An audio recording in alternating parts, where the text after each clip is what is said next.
할렐루야. 3월 19일 금요일 큐티 영상 시작하겠습니다. 오늘 말씀은 누가복음 19장 28절에서 47절까지입니다. 오늘 말씀의 내용은 예수님께서 예루살렘에 입성하시는 그런 내용입니다. 예수님이 공생의 사역 중에 여러 번 예루살렘에 들어가셨지요. 그런데 일반적으로 공간복음은 마태복음, 마가복음, 누가복음은 예수님의 예루살렘 사역을 기록하지 않고 있다가 갈릴리 사역을 중심으로 기억하다가 마지막 3년째에 그냥 예루살렘으로 올라가서 사역을 마치는 것으로 그렇게 전개를 하고 있습니다. 예수님께서 예루살렘에 들어가실 때 특별히 예수님은 사람들에게 예수님께서 메시아라는 것, 그리스도시라는 것을 명확하게 보여주기를 원했습니다. 그래서 예루살렘에 들어가기 전에 베다니쯤 왔을 때에 그때 쟤들에게 이야기를 하죠. 가서 나귀 새끼 한 마리를 끌고 와라. 보통 이제 걸어 들어가셨는데 이때는 나귀를 타고 이제 들어가기를 원하시는 것입니다. 나귀를 탄다는 것은 겸손의 그런 왕을 의미하죠. 일반적으로 왕들은 말을 탑니다. 말을 타서 이 군사력이 강하고 또 군사력을 다 제압하면서 그 리더십을 보여주는 것을 원하고 있는데 나귀를 탄다는 것은 겸손하게 백성을 잘 섬기는 억압하는 그런 왕이 아니라 백성을 잘 섬기고 인도하는 그런 왕이다 하는 것을 이제 보여주는 것입니다. 예수님께서 예루살렘을 가실 때 이미 예루살렘 안에는 여러 그런 지방에서 온 그런 사람들이 많이 있었고 예수님의 그런 기적을 경험하고 또 예수님의 그런 사역을 통해서 은혜를 입은 그런 사람들이 예수님을 이제 맞이하는 겁니다. 호산나 찬송을 부르면서 종려나무 가지를 흔들면서 예수님을 이제 열정적으로 그렇게 환영을 하는 거죠. 예수님은 그걸 이제 다 받으십니다. 39절에 보면 그 중에 바리새인 몇 사람이 예수님에게 이렇게 찬송을 하는 것은 적합하지 않지 않습니까? 하면서 꾸짖으라고 이야기를 하는 겁니다. 그때 예수님께서 이렇게 말씀하십니다. 40절. 그러나 예수께서 대답하셨다. 내가 너에게 말한다. 이 사람들이 잠잠하면 돌들이 소리 지를 것이다. 그러니까 돌들이 소리 지를 만큼 이렇게 찬양하는 것이 합당하다는 겁니다. 예수님께서 이 찬양을 지금 다 받으시는 것입니다. 왜 그렇습니까? 예수님께서는 사람들에게 예수님이 이 세상에 구원자로 오신 것, 메시아로 오신 것을 명확하게 보여주기를 원하셨던 것입니다. 그러나 정작 예수님의 그런 그 마음이 어떠했을까요? 찬양을 받으시는 그런 예수님의 마음이 어땠을까요? 찬양을 받으시는 예수님, 메시아로서의 그런 모습을 보여주기를 원했고 찬양을 받으시고 이게 굉장히 기쁘고 너무 좋은 그런 순간이지요. 그런데 41절에 보면 예수님의 그런 실제적인 그런 그 감정이 나타나져 있습니다. 41절 예수께서 예루살렘에 가까이에 오셔서 그 도성을 보시고 우시었다. 그러니까 사람들이 막 찬양하는 것을 예수님은 원하셨습니다.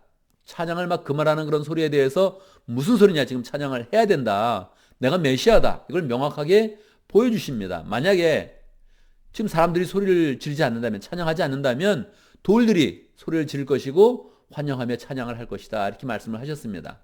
그런데 정작 예수님의 그런 그 마음은 예루살렘에 입성을 하시면서 이제 이곳에 입성하시면서 이제 고난주간이 시작되는 거 아닙니까?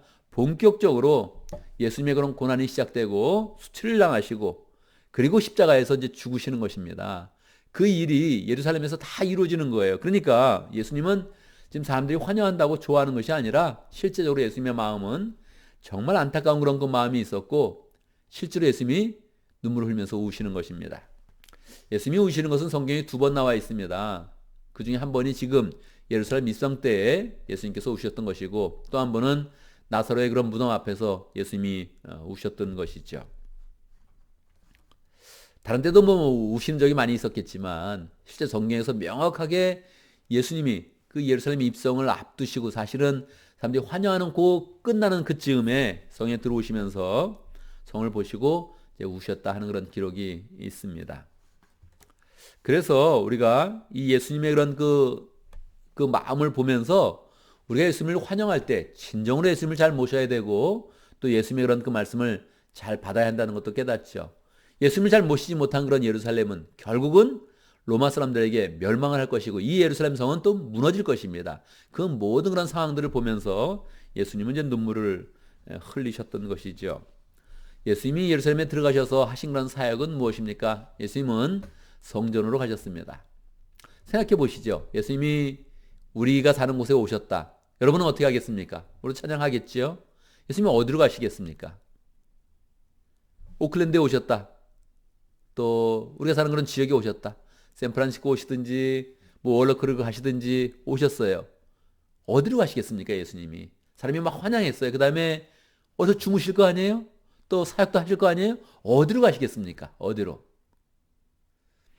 우리 대답은 피스토스 교회로 오십니다. 그래야죠. 할렐루야. 교회로 가시지 않겠어요? 실제로. 예수님이 교회 가셔서 하나님의 그런 백성들 가운데 예배를 인도하시고 하나님께 찬양하고 진리의 말씀을 선포하지 않겠습니까? 농담으로 하는 얘기가 아니라 예수님이 오신 것은 아마 교회로 오실 거예요. 당신은 성전이 이제 하나님을 만나는 곳이요, 하나님께 기도하는 곳이었는데 성전으로 가셨습니다. 가봤더니 벌써 성전은 엉망인 거죠. 뭐 오늘날의 교회도 엉망입니다. 오늘날의 그런 교회도 하나님께 온전히 영광 돌리는 그런 생명이 넘치는 그런 그 모습을 교회가 잘 보여주지 못하고 있는 거죠. 함께 모여서 기도하고 하나님의 이름을 부르고 하나님의 은혜가 넘친다면 그것이 얼마나 아름다운 것입니까? 그것이 하나님 나라죠. 성전이 하나님께 기도하고 하나님이 약속하셨거든요. 이 성전에서 기도하면 어떤 기도라도 다 들어주겠다. 전쟁이 일어나서 패할 때 기도해도 들어주겠다. 병이 나서 기도해도 들어줄 것이요, 기근이 나서 기도해도 들어줄 것이요, 다 모든 그런 기도를 들어주신다. 그렇게 말씀하셨죠. 왜 그렇습니까? 성전이 예수님을 예표하니까. 예수님의 이름으로 기도하는 그런 모든 사람들이 다 하나님의 은혜를 누릴 것이다. 이렇게 하나님께서 미리 약속을 해주셨던 것이죠. 성전에서 그러지 못했던 거예요. 그냥 거기서 장사하고, 이게 또 권력이라고 또 거기서 그 권력을 잡아가지고 그걸 또 유지하려고 하고, 뭐 이런 사람들이 많이 있었던 것이죠. 예수님은 채찍으로 장사한 사람들을 쫓아내시고, 그리고 내 집은 만민이 기도하는 집이다 말씀하시면서 이곳이 또 기도하는 그런 집으로 온전히 서야 된다. 이렇게 말씀을 하셨습니다. 사실 이 성전을 청결하게 만든 이 사건은 예수님이 직접 죽게 되는 그런 단초가 되죠. 사람들이 늘 예수님을 대적하는 그런 사람들도 있었지만 예수님이 그 권력의 핵심을 건드린 겁니다. 그래서 성전 맡은 자들이, 권력을 잡은 자들이, 종교 권력을 잡은 자들이 이제 정말 예수님을 죽이겠다고 덤벼들어서 정말로 예수님을 십자가에 지게 하는 그런 일이 이제 진행이 되는 것이죠. 예수님이 그걸 다 알고 계셨지만 우리가 더 하나님께 나아갈 때 온전한 마음으로 나아가서 주님께 기도하고 기도의 은혜 가운데 승리할 수 있도록 성전을 청결히 하는 것을 그렇게 본을 보여주셨던 것입니다. 오늘 또 우리가 말씀을 볼 때 우리가 단순히 예수님께서 예루살렘에 들어가셨구나 이렇게 생각하지 않고 예수님이 우리가 사는 곳에 오신다 이렇게 마음을 먹으면 좋겠습니다. 예수님께서는 우리의 그런 삶 가운데 들어오시고 우리의 생활 가운데 들어오셔서 예수님의 그리스도 되심을 명확하게 나타내기를 원하십니다. 우리가 예수님을 환영을 할 때 마음으로 환영하고 또 하나님의 그런 그 말씀을 온전히 지키겠습니다. 그래서 그것에 실패하면 도성은 망하는 겁니다. 교회가 실패하면 세상은 그냥 망하는 겁니다. 예수님이 환영하는 그런 무리 가운데서도 이들이 금방 마음이 또 변하고 십자가에 못 박으셔서 이렇게 소리 지를 걸 아시니까 이 성을 보면서 우시는 것입니다. 실제로 예수님을 받아들이지 못하면 이 예루살렘 성은 그냥 망하게 되는 것입니다. 하나님은 예루살렘이 온전히 서서 이 세상 가운데 제사장의 그런 나라가 되는 그 중심이 되기를 원했지만 그걸 감당하지 못하니까 뭐 아무것도 안 되는 거죠. 하나님의 은혜를 입었지만 그 은혜를 풍성히 나타내지 못하면 뭐 쓰레기가 되는 것입니다. 더 도리어 세상에 걸림돌이 되는 것이죠. 하나님이 정말로 심판하시고 쓸어버리는 것입니다.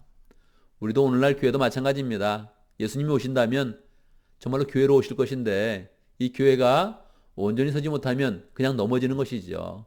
도리어 세상에 걸림돌이 되는 것이고 아무런 그런 가치를 발휘하지 못하는 것이죠. 그래서 우리가 더욱더 교회를 사랑하면서 기도하는 곳으로 만들고 하나님의 은혜가 있는 곳으로 만들고 하나님의 능력이 나타나는 곳으로 잘 만들어야겠습니다. 오늘도 말씀 가운데 기도 제목을 붙잡습니다. 우리가 주님이 우리 가운데 늘 오시기를 원하고 그리스도의 그런 그 모습으로 우리 가운데 서기를 원하십니다. 우리가 주님을 잘 모시고 우리 시대와 또 우리가 사는 그런 곳과 우리 사회에 하나님의 평강과 은혜를 가져오는 그런 사람이 잘 되어줄 수 있도록, 그런 교회를 잘 세워갈 수 있도록 함께 기도합니다. 오늘도 목장을 위해서 기도합니다. 오늘 따바친과 목장을 위해서 기도하겠습니다. 김신철 목자님, 문혜미 목녀님, 목원들과 조영훈 성사님 위해서 함께 기도하겠습니다. 오늘 교회를 기도할 때 오늘 금요일을 맞이했습니다. 각 목장마다 하나님께서 은혜로 함께 해주시고 목장마다 하나님의 은혜와 사랑이 넘쳐갈 수 있도록 목장마다 하나님께서 새로운 사람을 잘 보내주시고 새로운 사람을 보내주실 때 우리가 잘 맞이하는 그런 가운데 영혼 구원하여 제사 삼는 그런 목장으로 잘 세워갈 수 있도록 함께 기도하겠습니다. 제가 먼저 기도하고 함께 기도하는 시간 갖도록 하겠습니다. 기도합니다. 우리에게 왕으로 오신 예수님을 찬양합니다. 우리의 구원을 주시기 위해서 고난의 길인 줄 아시면서도 담대하게 오셨던 예수님의 그 모든 그런 발걸음을 찬양합니다. 오늘도 주님께서 우리 가운데 오시며 그리스도로 온전히 서기를 원하시는데 우리가 온전히 주님을 잘 마음속에 받고 주님을 찬양하고 주의 말씀을 순종하는 그런 가운데 하나님, 우리가 사는 곳과 우리의 그런 시대를 살려내는 복된 교회를 잘 세워갈 수 있도록 역사하여 주시옵소서.